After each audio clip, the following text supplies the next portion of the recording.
What's up, homies? I'm out here at a park that I volunteered at to help take care of the air potato, which is an invasive vine here in Florida.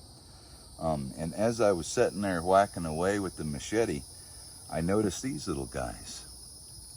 Now this is different larval stages of the Asian air potato beetle. So these were introduced to Florida, I believe, back in 2012.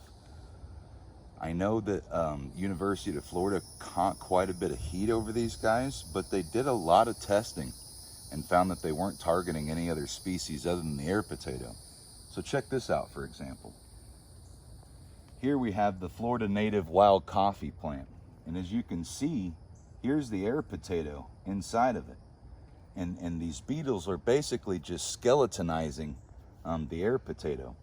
Now, the air potato does come back each year, but it's proven in science that we're making about a 38% dent, I think, as far as how much it grows vegetatively each year, meaning it's 38% less dense than it would have been without the help of these awesome little beetles. So I had actually called my county extension agency here in Sarasota County to see about getting some of these beetles, but I hadn't taken a close enough look to actually see that there are some already here.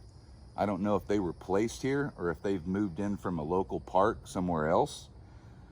From what I've read into these things, they don't do well traveling as far as being dispersed throughout the state, at least from the studies that I was reading earlier on back in 2012, 2015, etc. But now we're in 2021, and maybe there's something to be more up to date as far as these little homies are actually able to travel around and start targeting the air potato. You're better off cutting that air potato and going straight to the root and pulling it up by the root so it doesn't keep going back, and also grabbing those little spuds, why we call them the air potato. It looks like a little potato growing on the vine. But that's the best thing to get a hold of. But hey, when we can have some biological help, that we've got plenty of science that proves that it's not disrupting our native species, then hey, I'm all about that. There's been almost a decade now of research on these little guys, so it's pretty neat. I'm gonna find a really thick patch of potato vine, the air potato, before I release these bugs back. I snatched them off of a few thin vines where they were gonna be having to look for a new food source anyway.